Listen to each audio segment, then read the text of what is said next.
Okay. Now we're recording. But last night, the main focus of the lesson came from Proverbs 26, 23 through 28. And it was like an earthen vessel overlaid with silver dross, or burning lips and a wicked heart. We're going back now to looking at the wicked lamp, the seven. It's hard to compare it directly to the seven spirits of Adonai, because it looks more like we're seeing the fruit of it, as opposed to the spirit itself. Like if we say proud eyes, that is symbolic of spirit. When we say eyes, we can say spirit in a lot of cases. So we say a proud spirit. But what would the evidence of the proud spirit be? It would be in the proud eyes. And you know the look. You know, it's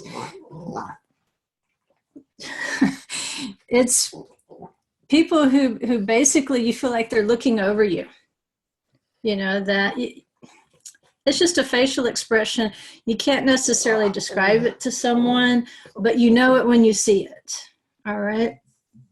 So when we're talking about the wicked lamp, we're looking more at the end result of a wicked spirit, as opposed to when we're talking about the seven spirits of Adonai, we're talking directly about that manifestation of the spirit itself, not necessarily its fruit. Because we know the fruit of the spirit is things like love, joy, peace, and so forth. And obviously what this wicked lamp is producing is something different than love, joy, and peace. It's producing just the opposite. It's producing hatred, and ultimately it separates brothers, which is full evidence of its hatred. And that's what this passage in Proverbs is saying.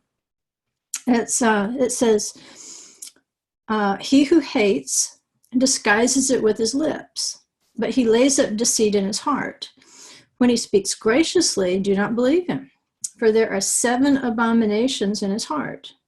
That would be the proud look, the lying tongue, the hands that shed innocent blood, the heart devising wicked plans, feet that run quickly to evil, the false witness, breathing out lies, and ultimately the one that separates brothers. It says, though his hatred covers itself with guile, his wickedness will be revealed before the assembly. It's when you assemble together. This is not necessarily talking about the wicked out there among the nation.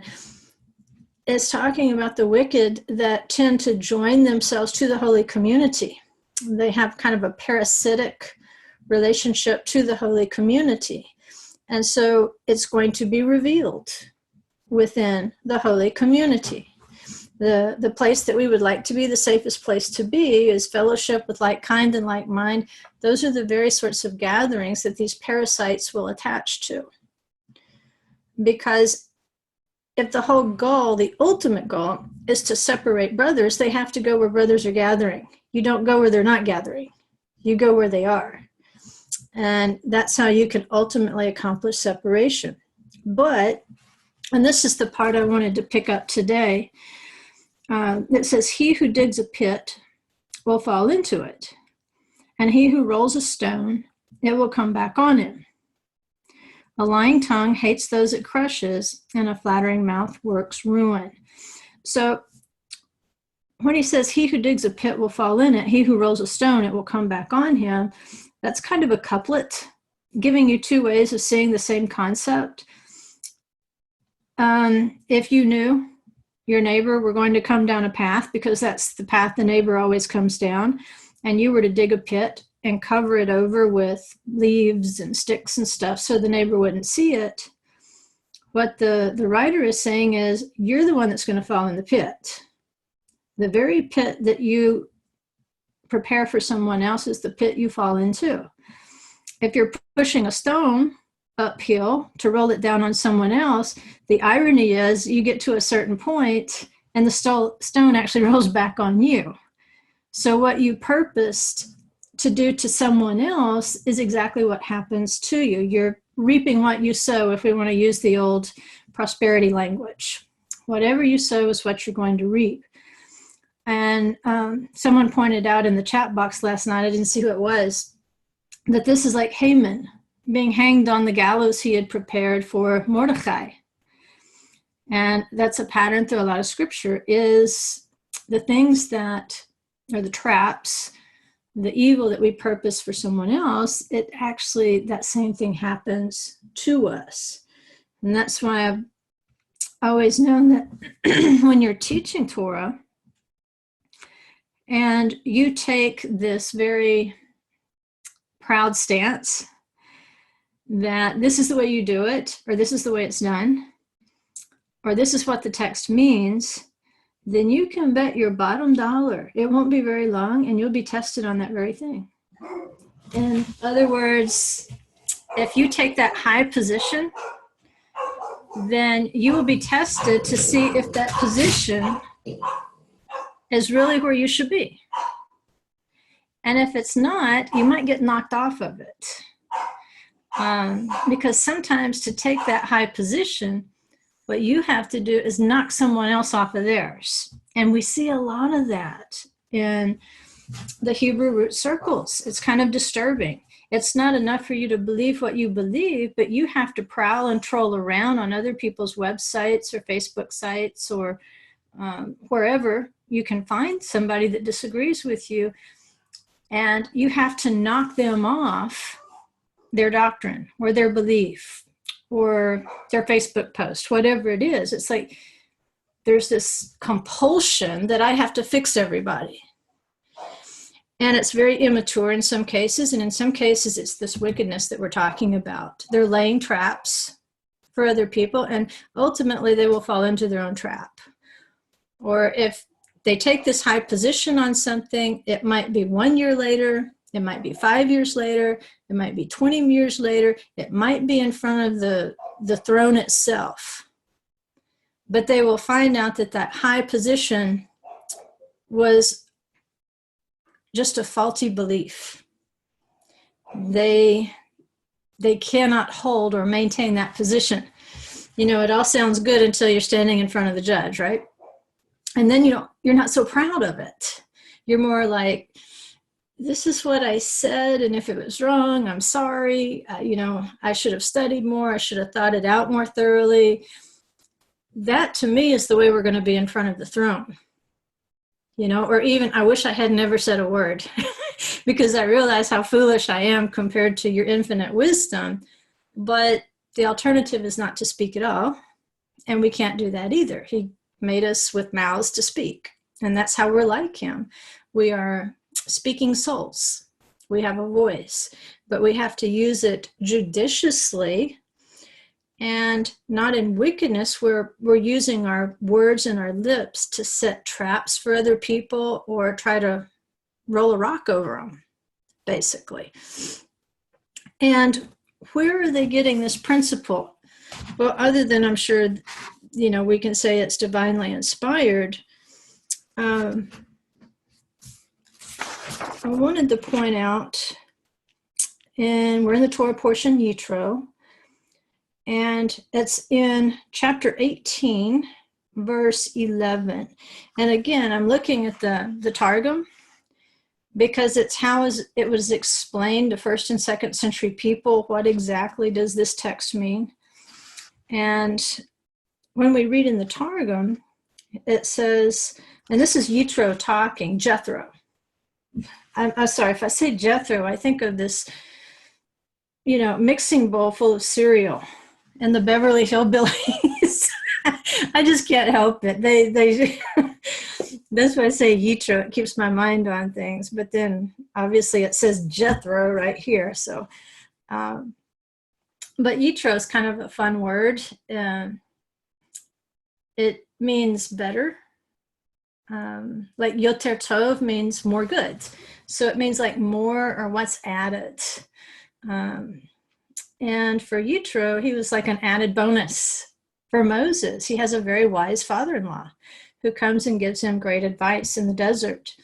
And Yitro is talking to Moses, and he says, "Blessed be the Lord who delivered you from the hand of the Egyptians and from the hand of Pharaoh, and who delivered the people from under the dominion of the Egyptians."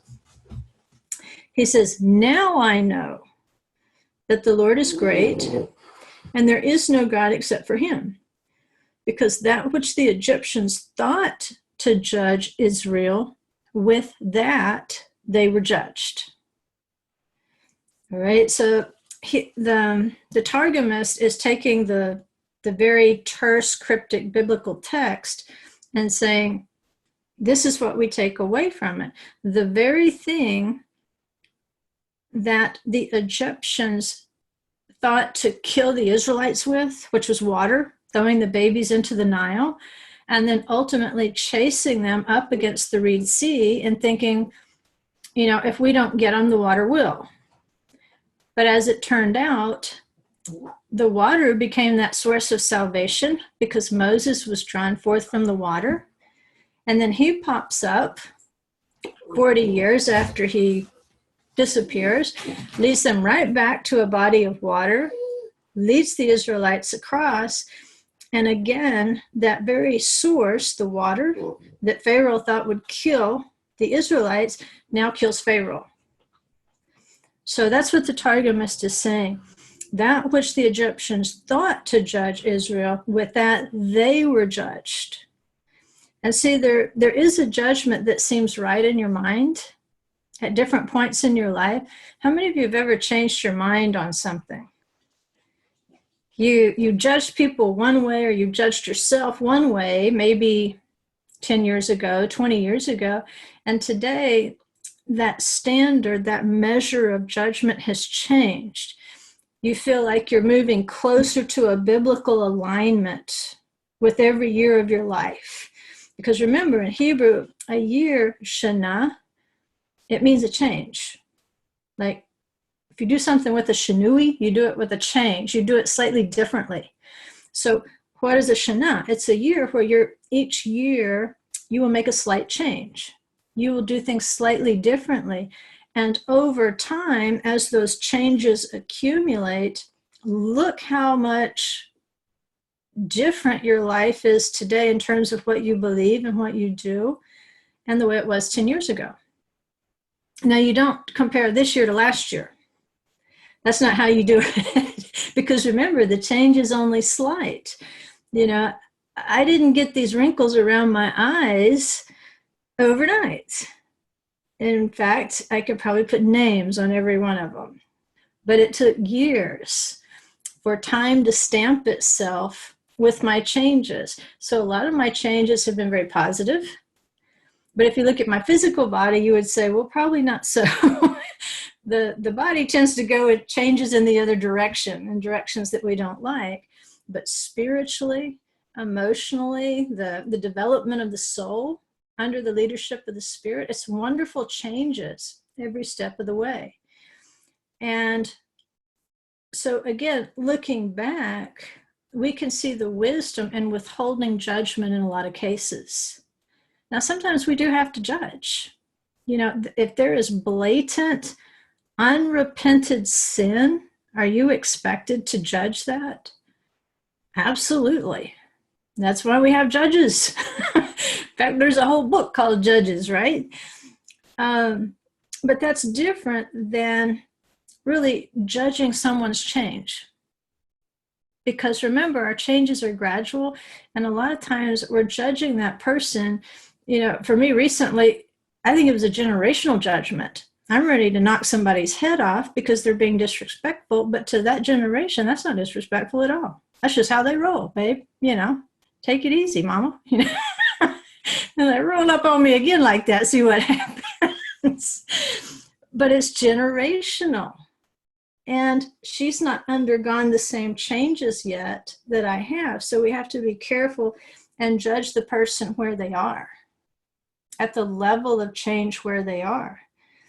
Because remember, that harsh judgment, there's still levels I have left to reach.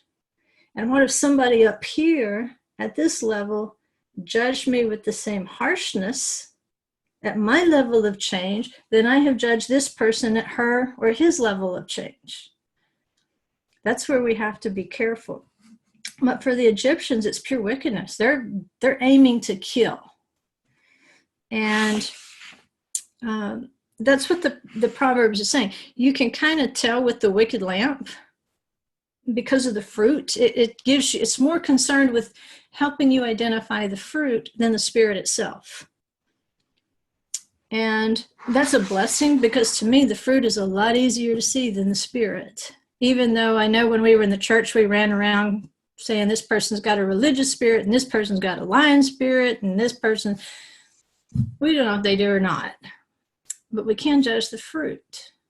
And so as we're looking for that wicked lamp, start looking for the fruit first and expect it to be revealed in the assembly. When you watch the evening news and you see a lot of wicked fruit out there, don't be shocked. The fruit you need to be watching is the people that walk with you. And it's not that you have to be suspicious of everyone, but you do have to prove the apostles. We're commanded to do that, to test the apostles. And that doesn't mean you test them on their worst day. I don't want you judging me on my worst day, because it's pretty bad. When I have a bad day, it's a bad day. But with my changes, my bad days get less bad. They get more good, like Yitro. More good, better, right? So that's what we're aiming for, is the changes of the Holy Spirit being able to be victorious over the changes of a wicked spirit that makes us increasingly wicked and increasingly prone to separating brothers that should be together. In fact, how do you know that you're working the power of the Holy Spirit? You begin to become better at restoring relationships within the body than you are at destroying. Restore, destroy. And again, the seventh abomination concerns brothers. Again, Paul was really clear. You don't judge as people out there in the world unless you're literally a judge. If you are your honor, and you literally are a judge in the court system, you only need to judge it and know that you don't need to be a part of it. But you don't have to sit in judgment of it. It's not your job to sentence those people. He's going to deal with those people. But he says we have to judge those within the body, those with whom we fellowship. And that's where we really have to have our eyes open. There's so many things that can happen in a fellowship because, like I was saying last night, when there is an authentic move of the Spirit, then this wicked spirit is going to try to attach to it. It has to do, it's searching, how can I separate brothers? I have to find them first. And I have to attach myself to that and try to pass myself off as one of them. And they'll never see it coming. And so with that in mind, again, we sometimes can benefit from outsiders like Yitro, because even though he's a little bit different, and that's what we're going to talk about today, he still has wisdom. And sometimes we have to say that common sense isn't common. Sometimes an outsider can come in and we think we're doing this wonderful spiritual job, and an outsider comes in and says, that's not good. We're like, how dare you? We're so spiritual and we're so Torah-based. And they're like, that's not working for you. It's just not working. That's the proof. It's not working. And so Yitro basically comes and approaches Moses like, dude, this isn't working. You're wearing yourself out and you're wearing the people out. And I don't know about you guys, but when I'm really, really sick and I know what's wrong with me, like I know I just need some antibiotics, I don't need to see a doctor. Just let me see the PA, because you can get me in to see the PA today. It's going to be 6 weeks before you can get me in to see the doctor. Now, some things I'm willing to wait for the doctor. If I think I might be seriously ill, yes, even if it's 6 weeks, I'll wait. And to me, that's like the deal with Moses. If it's critically, horribly important, yes, I would want to talk to Moses. But if it's just something that we need an objective opinion, or all I need is antibiotics, then let me see the PA and let me get out of here as fast as I can and get on about my life. And Yitro is basically telling Moses this: look, you can put things in place where, yes, eventually the hard cases will come to you, but you're going to weed out a lot of these people that don't want to stand in line all day, and just wait for an antibiotic prescription. Which I don't know how in the world I would have lived to adulthood without antibiotics, but they were in the cloud, right? And here's an assignment for some curious person, whether it's this class or if it's the other class listening to the recording. The commentator points out that the Bible uses 7 different names in referring to the father-in-law of Moses: Reuel, Geter, Yitro, Chovev, Chaver, Keni, and Putiel. It says each name is used for a specific reason, but it doesn't give one. And I would love to know, you would have to start doing word searches and find those 7 instances of Moses' father-in-law and find the name and then go down to the root word and try to figure out what does that mean and find out if there's any connection whatsoever among those 7 terms, because I see everything like that and 7s, and if there are 7 different names of Moses' father-in-law, I would love to know what those connections are. I know it's not a mistake, but I was only aware of, I think, 3 of them. The other 4, and I knew about the Kenites, but I didn't really consider that a name. But if anybody wants to do that research on why are there 7 names for Yitro, okay, I got a volunteer already. The more of you that research it, the better the discussion is going to be next week, right? Okay, all right. And now I want to go back to Yitro in terms of his identity. And we know that he was a Cohen, he was a priest, but it can also mean a chief of Midian. And there again, there's an anomaly because we know Moses was married to a Cushite, but there's also a legend that the Cushite woman was a woman that he married previously while he was still in good terms with Egypt and so forth. But that's another rabbit trail. At any rate, it's the names of his sons that are interesting because it's brought up again in this Torah portion. And remember, if something pops up again, it's so that we'll pay attention. So in 18:3, it's talking about the 2 sons that Yitro is bringing back along with Zipporah. And it says, her 2 sons, one of whom was named Gershom, for he had said, I have been a sojourner in a foreign land. And I want to look at that word sojourner, which is a ger, in English, G-E-R. And so he's saying Gershom, identifying himself as a ger. So this is interesting. We have Gerim before we have Israelites, before we have Jews. And so here's another person. We have Abraham, who identifies himself as a sojourner. We know that Jacob identified himself as a sojourner in the land of Laban. And now we have Moses, who says, I was a sojourner in a foreign land. So he has one, he's named Gershom, to identify himself as the sojourner or the ger. And one was named Eliezer, for the God of my father was my help, and he saved me from the sword of Pharaoh. So it's a 2-pronged message. We'll call it a message. Gershom, he wants us to notice that he's a ger, he's a sojourner.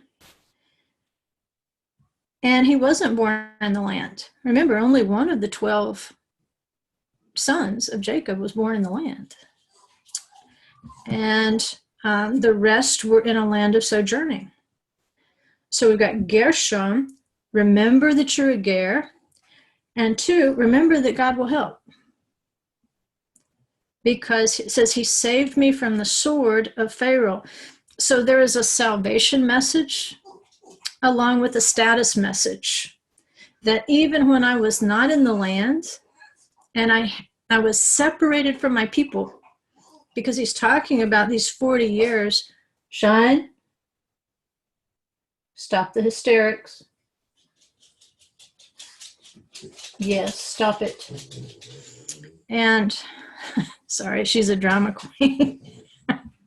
She's also in love with the trash man. So we've got this salvation message coming along with an identity crisis. 40 years in the wilderness where I have no identity either as an Egyptian or as an Israelite. And we might say we're in the same status. Most of us are outside of the land. I don't think we've got anybody in the land enrolled right now. Our status is outside the land. And most of us, if we do have an identification as Israel, it might be a generation or 2 or 3 or 4 back. We might have had a grandparent, a great-grandparent, or so forth. I had a father, but I was estranged from my real parents. So a father Jew, which is what it's called when your father's Jewish and your mother isn't, a father Jew is not halakhically Jewish. So you basically have to undergo a conversion, even if your father was Jewish. So for most of us, there is an estrangement, not just from the land, but we're separated from our people. And we say, well, how do you know they're your people? Because of what you're doing right now. You wouldn't be doing what you're doing right now if those weren't your people. You guys remember Indiana Jones? He made a statement one time, the real Indiana Jones, Bindle Jones, who did a lot of archaeological work in the land. And he said, I love the Holy Trinity. He said, the Torah, the land, and the Jews. And so you could tell in his heart, that's where he identified. He identified himself with the people and the land and the book, even though his background was a little bit different. And for us, our background is a little bit different, and we're not replacing Yeshua at all.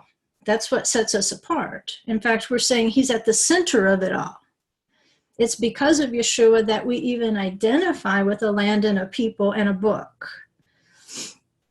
And we see this identity in Yitro as he's approaching Moses and the Jewish tradition.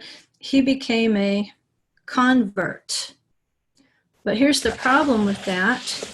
If I can find it.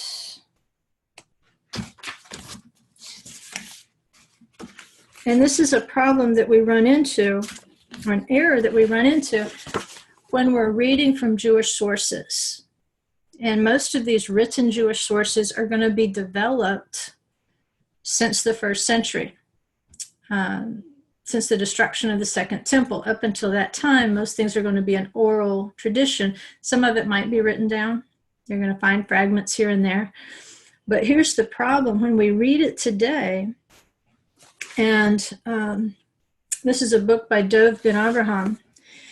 He says, we can fall into the error of equating a Jewish idea with one drawn from another culture when the two are in fact dissimilar, even opposite. So we have to be careful when we read, even the rabbis are telling us, be careful when you read material to consider, what did it mean in the Bible? versus what does it mean to a particular culture versus what does it mean to this particular translator of either that culture or that biblical period. And what that translator may do is divorce himself from either one. He may not consider what it meant in the time of the Bible. And I know there's people like Rico and Dina Dye and Tyler Don who are doing really great work into those ancient Near East documents, covenants, and they're giving real context to some of the Tanakh scriptures so that we won't make this error of trying to impose our own time period or culture into what we're reading and into our own translation of what we're reading in the document. And with Yitro, today, within Rabbinic Judaism, we're starting to see some movement concerning what they're calling a ger today versus what a ger was understood to be at the time that Moses would have talked to Yitro, or even at the time of Yeshua. The conversion process was not that formal, and you can see that in the book of Acts. They're completely flummoxed by what to do with all these Gentiles. They can handle them one by one, but not in huge numbers. And so they're saying, how do we handle this? It would be like if you were this little garage business and you sold 5 barrettes a day out of your garage, and all of a sudden you're getting orders from all over the world for boxes of thousands of your barrettes. All right, you need a factory to make barrettes to meet this new quota. And that's basically their quota has just rocketed. And we don't have a process for this because it's a very intimate, one-on-one, get to know you and so forth. And all of a sudden you might have scores of non-Jews wanting to do Jewish things. But yesterday they were pagans. So what do? And so over time, when you say ger to a Jewish person, they believe you're talking about a convert, someone who wasn't Jewish starting out, but he went through a formal process with the rabbinic court. He has typically been asked to move to an Orthodox Jewish neighborhood so that he could not just be supervised, but be taught. You spend your first Shabbats, you spend a lot of Shabbats with Orthodox families learning how to do Shabbat. Not just going to the classes, but actually doing it with people who can coach you through the minutiae of Jewish law and hopefully explaining you the whys. Sometimes you can learn the law, but you don't know why. That's important too. And so there's a very formal process. And then, you know, if you're female, you're going to go through a mikvah. Once you pass the test, you got the oral exam, right? And then you mikvah. And for the male, if he's not circumcised, he has to be circumcised. And then when he heals, he'll go through a mikvah. If he's already circumcised, they'll just draw a little bit of blood, and don't even ask me how that happens. And once he heals from his pin, I can't even do that. Once he heals, he has a mikvah. Sometimes I hate English. At any rate, like I said, we're starting to see some movement within Rabbinic Judaism today, recognizing that there's some people like us out there. And it's like the book of Acts again. Who are these people? Where are they coming from? Why are they doing this? Are they authentic, like maybe Shechem was? Or are they disingenuous, like the whole town of Shechem was? See, the town of Shechem wanted to get Jacob's stuff. Just said, we'll intermarry, we'll get all your stuff, everything will be great. Shechem actually, literally, genuinely, sincerely wanted to marry into the covenant. So how are they going to differentiate? Because the numbers right there are not good. One genuine person out of an entire city. So what are the odds that all of these Gentiles are genuine and not just coming in here saying, let's intermarry, we'll get your Torah, we'll get your stuff, we'll make it in our own image, and then we'll all be happy. And so they've built a lot of walls and a lot of understanding to protect themselves from just such things. But they recognize that something's going on today, and they're pointing back to people like Yitro, before there was a formal conversion process, who is truly identifying with Israel, even as an outsider. He's identifying and he's participating. He's taking part. And this particular writer, Chaim Chlorfin, it's called The World of the Ger, and I haven't read it, by the way. So I have no idea what's in here, other than I did thumb through it, and I thought, this is interesting. When I have time, I'm going to go through and read it. But what hooked me on it was the first page. Sometimes if you do a good job on the first page, you've got a reader, even if they don't read it till 2 years later. And what he wrote about, he's quoting first, and he's quoting from Rashi. He says, "The Lord, who is our God now, but not the God of the other nations, will be one Lord in the future, as it says in Zephaniah 3:9, for then I will bestow pure speech upon the peoples, so that they may all call upon the name of the Lord." And it says in Zechariah 14:9, "In that day the Lord shall be one, and his name one." We're all familiar with that. That's Rashi.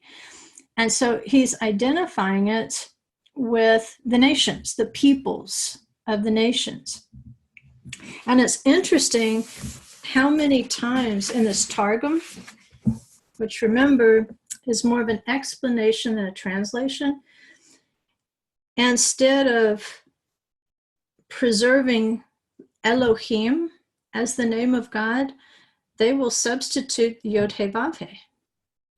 They will insert the sacred name in place of Elohim. What does that tell you? In the first century, people were using the name.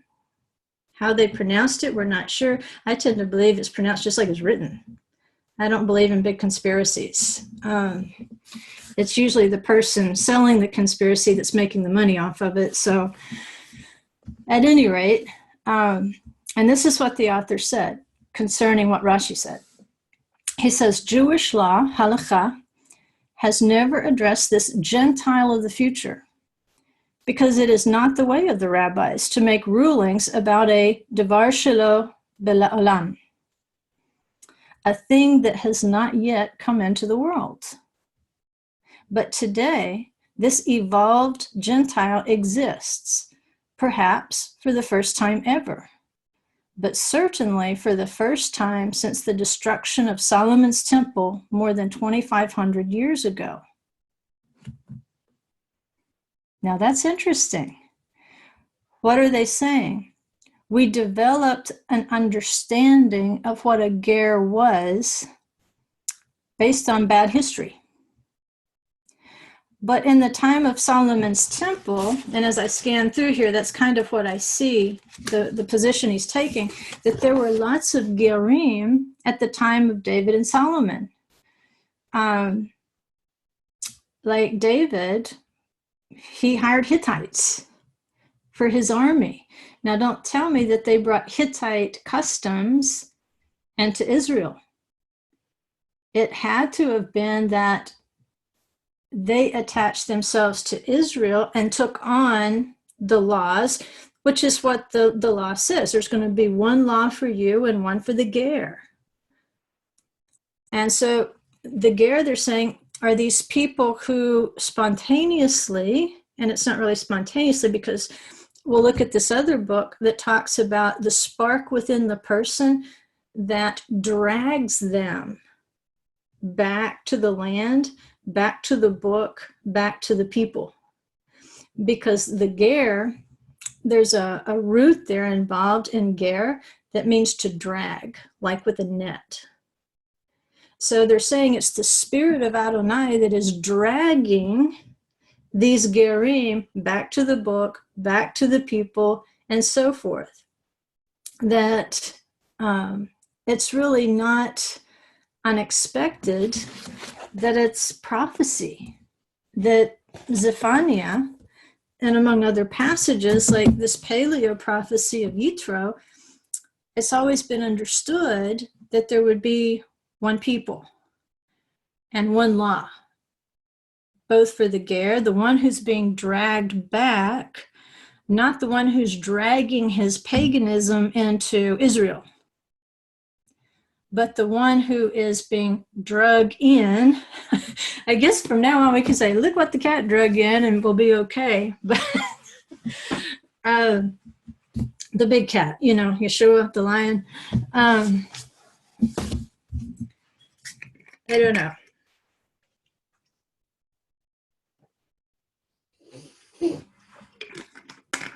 Okay, now let's go back here to what the Targumist is saying about Yitro. He says a ger can be translated as a proselyte, and he acknowledges this term is post-biblical, right? That this is not a Torah term. The current understanding, he's saying, of what a ger is not biblical. It's cultural. It's what has developed over time. It says also translated as stranger into English. So where a Jew might be thinking proselyte, and here's where we have the cultural disconnect that the other guy was talking about, when we're trying to transfer into different time periods and cultures. So if we read in the book of Acts a proselyte, we know, okay, this is a convert to Judaism already. But now we're reading stranger, and there's no difference. It's the same word, it's the ger.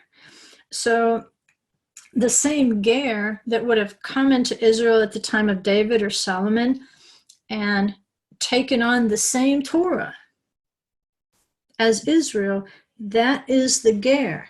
Even though today, if you say ger to a Jewish person, they're going to think you're talking about a convert.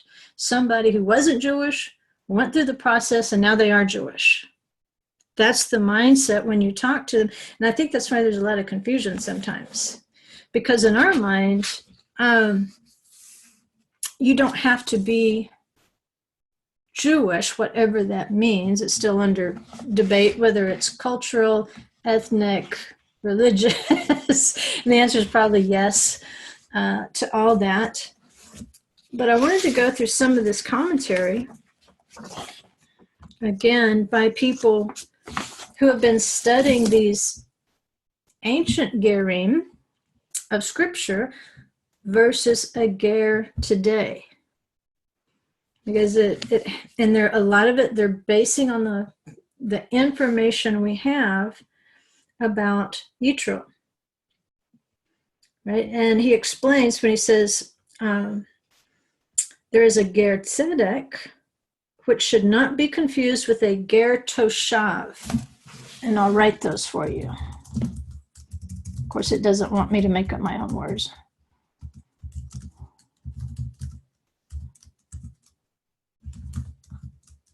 No, not Moshav.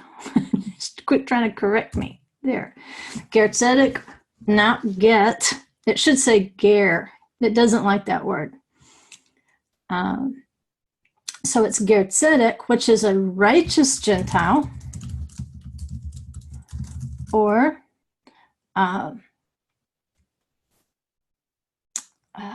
like a Noachide. Do you guys know what that term means when I say Noachide? Okay, basically a person that's just taken on some basic principles of morality that were given to Noah after the flood. And they would not eat kosher, they would not observe the Shabbat, they would not observe the feasts, basically just moral laws. And so a righteous Gentile is going to be, well, let's say the Ger Toshav first. A Ger Toshav, he says, is literally a resident sojourner. And it refers to a non-Jew living in biblical times who was given permission to live in the land of Israel once he accepted the 7 Noahide laws. So when we say a Ger Toshav, we're basically in our modern language saying a Noahide. But if he goes farther, he might progress and become a Ger Tzedek. See, the minimum that was required was to be a Noahide if you were going to be in the land. And that was the problem. They wouldn't kick these people out that would not at least commit to this. They wanted to keep their pagan, idolatrous stuff. Well, you can't be a Noahide and believe in a bunch of gods or worship a bunch of gods. So that would have been the minimum for any people group to stay in the land. Because they didn't clean it out, obviously, it became a problem. But a Ger Toshav may choose to become a Ger Tzedek. And this is a righteous Gentile. And this is someone who's deeper into the process. They've gone beyond these 7 moral ethical principles.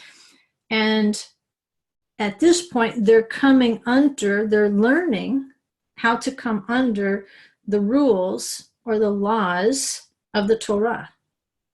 And so the differentiation, you've got one Toshav, he's like coming back in. You got Tshuva, come back in. But Tzedek is a righteousness. And where is the righteousness found? It's found in the Word, doing the works of Yeshua after him, in our understanding. And so the Ger Tzedek is going to be one that he's not undergoing a formal process of Judaism in ancient times, but that's the goal. They eventually, like Rahab from Jericho, she intermarries. She's a Ger Tzedek, and then the offspring, we don't even know who they are. There's no differentiation. They're just Israel. Okay? But it says on a deeper level, this Ger Tzedek is thought to take this dramatic step, like you had no identification with Israel before, but all of a sudden you take this dramatic step and you step in and you start learning. And it says they're destined to take this dramatic step because of an innate, although hidden, connection to the Jewish people and all that it means to be Jewish. Right here again is a disconnect in culture and time and so forth, where they're saying Jewish because to them, the only people who are preserving the Torah are the Jews. But if we back it up to the time that Ben Avraham is talking about and saying, hey, we need to rethink this title of Ger and put it back into a biblical context, because now we're starting to see these people again. It's been 2,500 years, but now all of a sudden they're on the scene. So we got to go back and redefine the terms and maybe some expectations. And so where this guy is saying the Jewish people, in our minds, we can insert Israel. Right? We don't have to say just Jews, because we know that a Jew is not strictly a Jew anymore. That the tribes were all, a certain percentage of them were absorbed into Judaism. They still had a tribal identity, like Paul was from the tribe of Benjamin, and Hannah was from the tribe of Asher, but Yeshua was from the tribe of Judah. Elizabeth would have been from Levi. So they had a tribal identity, but in that time period, they were called Jews and have been ever since. But again, if he's saying we need to turn this clock back and not try to live in a static way in this generation relative to our scriptures, then the scriptures are driving us back and saying, go back and see what a ger meant back then. What kind of ger was Yitro? What kind of ger was Uriah? What were they? And he says the word ger and the word gerar means to pull or to drag. He says if something is pulled or dragged, this implies that something or someone is doing the pulling. In the case of the ger, it is God who is pulling the holy spark within the ger to be close to him. And he says that, again, the word ger is also connected to the word seed. And again, we can see Yeshua in that as the promised seed. And what is he supposed to do?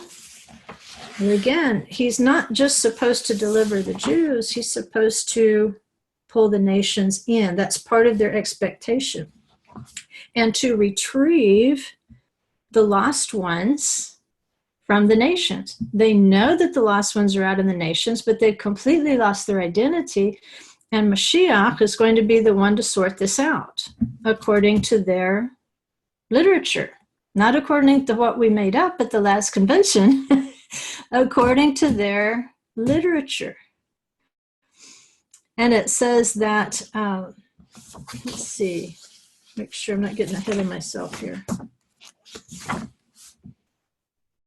Okay, this is where it says, on page 52, he says, when the Messiah comes, he will bring all these holy sparks, and that's a very Kabbalistic term, but don't let it put you off from the message, because he's talking about the Gerim.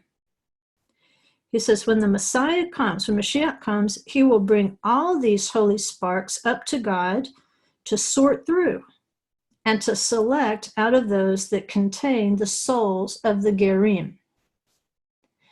So if we use their present definition of a ger, which is a convert to Judaism, then you can see why there's a contradiction in their literature, because they had a different understanding of what a ger was. It was somebody that was going to be dragged back in by Messiah. It says, since after this selection, the remaining sparks will not contain any blessing within them, one can finally understand the Talmudic teaching from Yevamot 24b that the Jewish people will not accept Gerim in the days of Messiah. See, I've read that before and I thought, okay, I don't have a desire to convert to Judaism, but that mindset that when Messiah comes, you can no longer come closer to the covenant like that, it didn't make a whole lot of sense. But in this explanation, it's a supernatural process.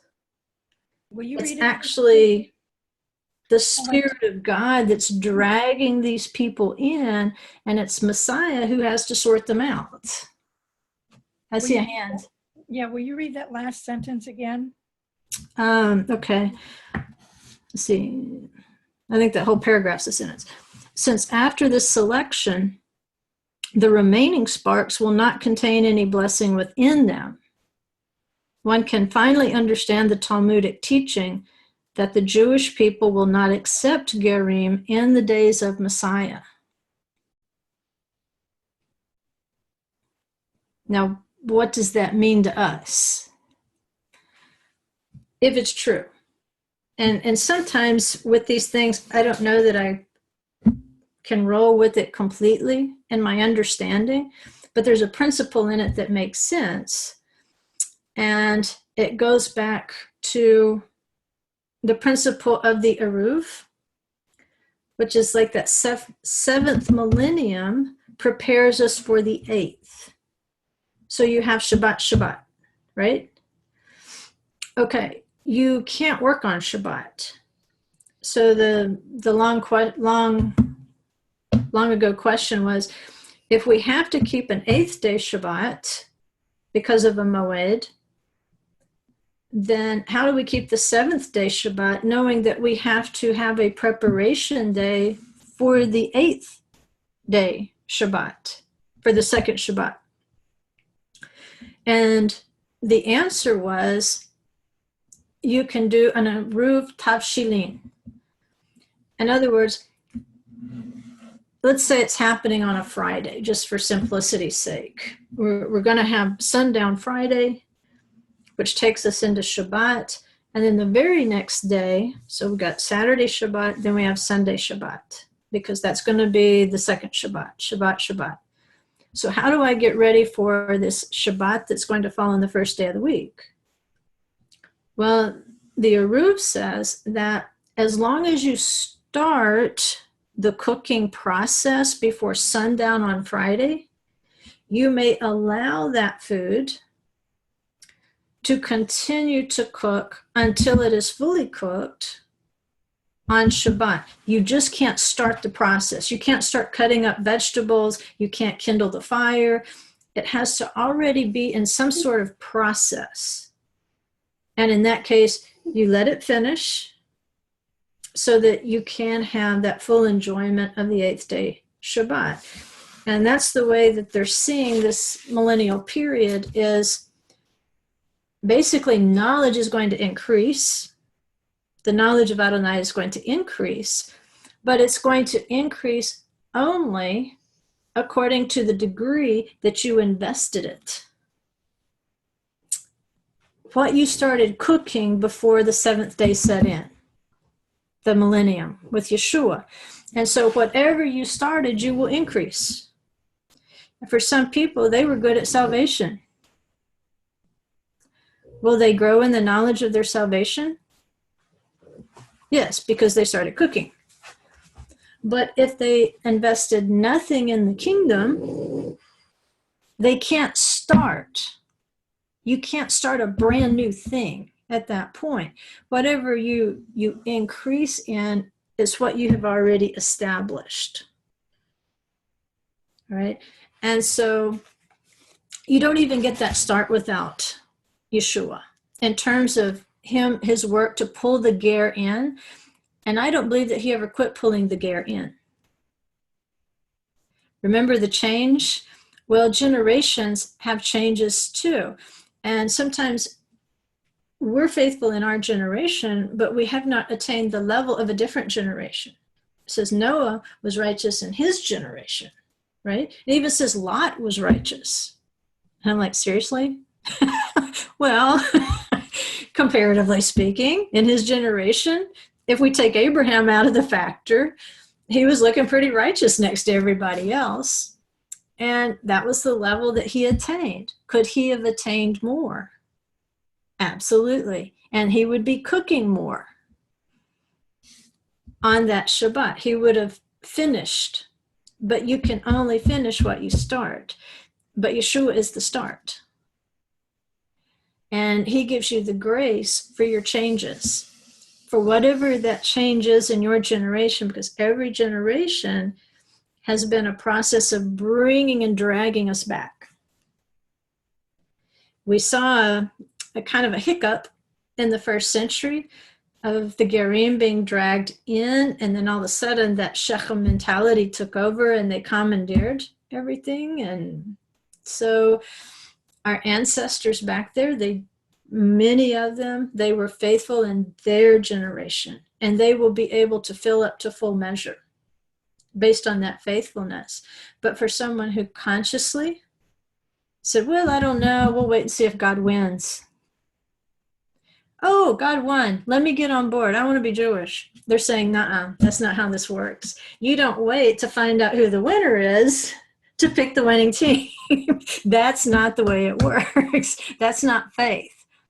Faith says, even though it looks like the people of Israel are losing in this generation, which has pretty much been the picture for the last 2,000 years, even though it looks like they're losing, I still want to attach myself, however he has gifted me to do that, to his book, to his people, and to his land. And so in the time of Messiah, once he sorts through us and figures out, which ones have those souls that they're talking about. Again, it's very kind of Kabbalistic language, very mystical, but it's the principle that I wanted to focus on that says, the Rebbe of Breslev, which if you're ever in Israel and you see the men running around in the little white crocheted kippot with the little tassel on top, that's Breslev. Those are the guys, they'll jump out of the van in the middle of the street, start running around and singing Mashiach. So they know how to party, Jewish style. But he said, even non-Jews will know God through this increase in spiritual knowledge, each person according to his own level and to whatever extent he exerted himself to serve God in this world. So whatever you exerted yourself to do in this world, in this life, he says you're going to be part of that increase, but it's going to be commensurate to what you invested of your life. And Yeshua told parables like that, according to your investment and your risk. And it's a risk to live according to his book and attach yourself to his people and his land is risky. But to the extent that you have exerted yourself to take that risk, you're going to increase that much more in the time of Messiah. It says, to the same degree that a person strengthens himself in this world and continually strives to serve God, such will be his strength in the world to come, to strive for greater heights and to go from level to level. Right? So we're not telling our Christian friends that, that are satisfied with once saved, always saved, that they're not going to go to heaven and be with Jesus. We're just saying that a lot of those parables of Yeshua, they're overlooking, which should be dragging you in and investing you in his kingdom by serving the Father, by serving his people. And it says the Jewish people were exiled from the land of Israel only for the sake of the Gerim who would be added to them. See, this makes you think that Paul knew what he was writing about in many cases, but he was before his time. He was about 2,000 years ahead of his time. He had the rabbinic understanding. Yeshua had the rabbinic understanding, but there's a huge leap sometimes between what we have been taught and understand and what we're able to apply in our own lifetime. You understand, we only understand prophecy in hindsight. That's the irony. He's telling us what's going to happen, and then when it's happening, he says, you didn't know the day of your visitation. How sad is that? But that's the pattern. It tends to be. See, I think last night I explained about the mixed multitude. It was supposed to be their job to translate the Torah to the 70 nations of the earth, and that didn't turn out so well.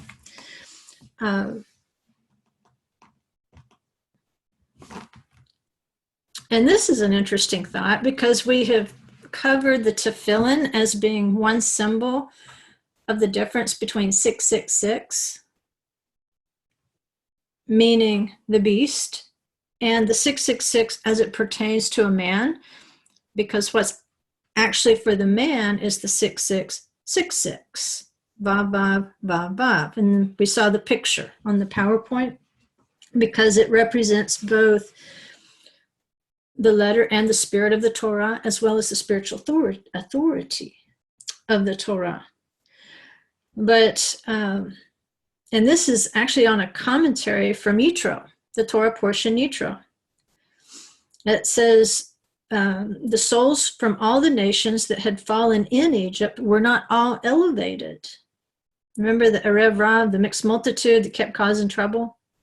He says, because of this, there was a need for the mitzvah of tefillin, the animal skin used to make the tefillin and its straps, repairs the holy souls that remain among the nations, and increases the number of gerim who become added to the Jewish people. Now think practically what he just said. The straps that go around the arm, how many of them? There's 7 wraps. It's like there's 7 names of Yitro. There's 7 wraps, and they're saying those wraps of the tefillin are actually part of that soul repair for the Gerim that are going to be dragged back in. Now it makes sense why John is talking about tefillin. But he's only talking about tefillin if you understand the symbolism of what is written on the box of the tefillin. The Vav, Vav, Vav, the 666 of the Sheen. And saying, all right, John is going to talk about every nation, tribe, and tongue. Why? Because the tefillin, the rabbis are saying, as it relates to the Torah portion Yitro, there's something about a Jewish male putting on tefillin that is part of dragging us back. What a debt. Those little funny boxes that they wear around and they pray with 6 days a week, that they're persecuted about, that they're made fun of over, it's those very tefillin and those very prayers, because realize every single day, 3 times a day, they're praying for us to come back. They don't have an idea who we are yet, but they're praying for the righteous Gentile. And in fact, the prayer for the righteous Gentile is in the exact same prayer as the prayer for their most revered sages of Israel. We're in the same prayer. So they're praying for us when they put on those tefillin.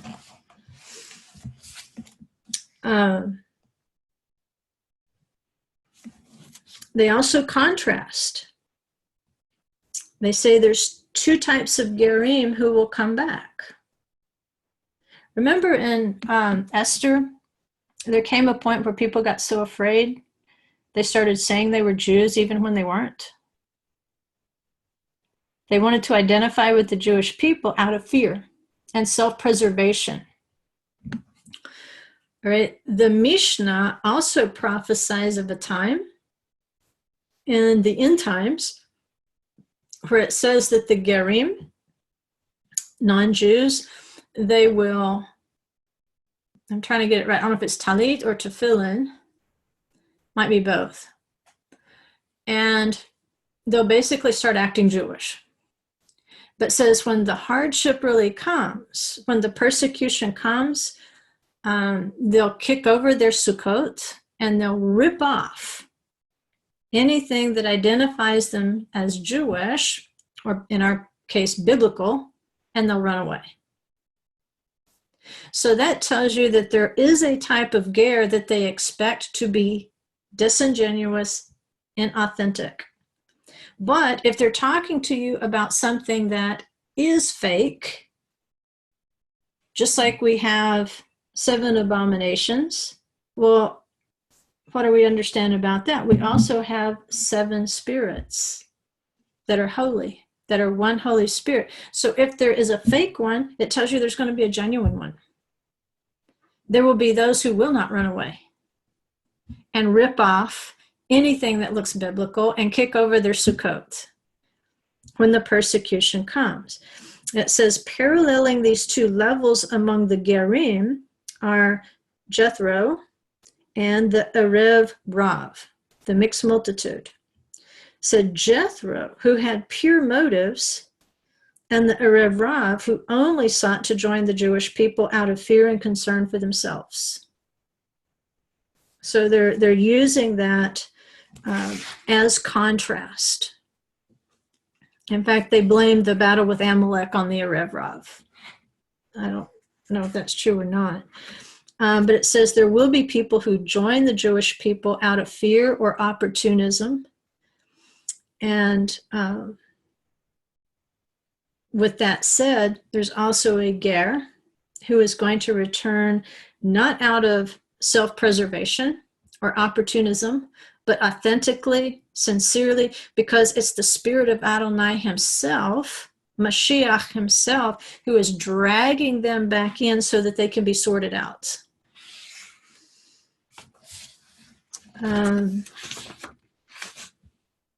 And the thing that, and I mentioned this before, I think, in Revelation twice, it says, it talks about the synagogue of Satan. And it says, I will cause those who call themselves Jews, but they're not. to bow down and admit that I have loved you. Twice he says that. And we know we can identify with the school of Shammai, who rejected the converts. It was the school of Hillel who would accept them, take them in, educate them, and eventually accept them as full Jews. And there are extensive laws within Judaism, how that you may not shame a convert. You may not make him feel less. Doesn't mean it doesn't happen. I know in synagogues, I've heard people complain that being a convert, people find out they're a convert, and they will say, when did you become Jewish? And you can't ask them that. You can't do it. It's considered shameful, dishonorable. You don't ever mention that they weren't Jewish. They have a completely new identity. Let's see. Melinda was asking about the kibbutz galuyot. Yeah. But it's also al hatzadikim. Look in the prayer for the tzadikim, where it talks about on the righteous convert and up on ourselves. Isn't that funny that they're putting the righteous convert before them? That's very Yeshua-like. But this was by Rabbi in 1990. It's you guys know who the Lubavitcher Rebbe is? They thought he was Messiah, but he's not, by the way. Just in case, you wouldn't know it from all the little posters around Jerusalem with his picture saying Mashiach, but we know exactly where he's buried. But a brilliant man and a very kind man from all reports. And remember, in Judaism, they're not necessarily hung up on a Messiah or the Messiah. Christians are all about the Messiah, and because they don't believe the Messiah has come yet, they say there's a Messiah in every generation. Just like there is an Amalek, there is a Haman, there's a wicked one in every generation, but there's also a Mashiach, someone like King Cyrus, who's called Mashiach. And so I think that's how they're explaining or getting away with saying that this Lubavitcher Rebbe, Menachem Schneerson, is Messiah. But he's not the Messiah. He might have been a great man, done a lot of good things. But anyway, they quote him.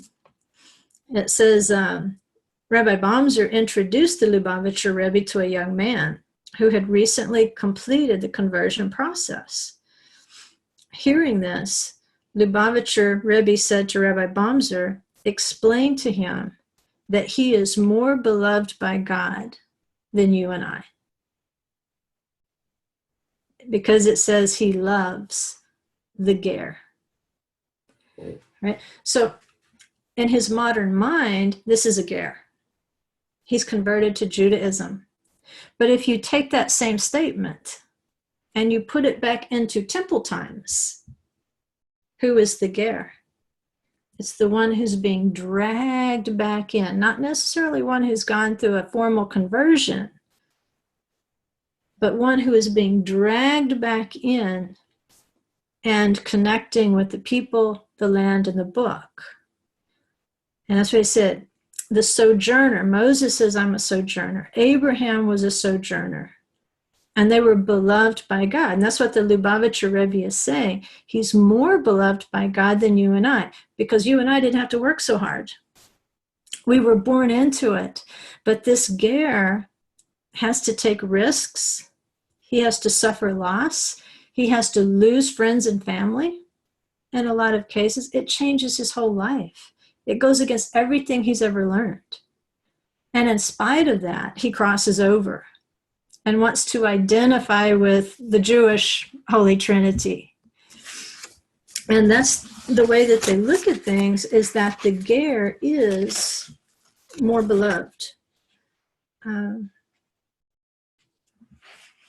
than the one who is born into the covenant, is going to be circumcised on the 8th day and grow up in the covenant and know all the rules and regulations. They say God loves the ger more. And I don't know if that's true or if it's just hyperbole, to remind the Jewish people how important it is to be, just the way it's emphasized in the Torah, that we are supposed to be kind to the ger, to the stranger, because you don't know how far he'll come. If he's already interested, if he's a ger toshav, then who knows if he won't become a ger tzedek. And if he's never anything more than that ger tzedek, then he's still the equivalent of Moses and Abraham. And that's powerful. So that is just the beauty of this Torah portion, as it connects us, I think, where we are, to this particular Torah portion, and knowing that we have an identity and an attachment to Israel.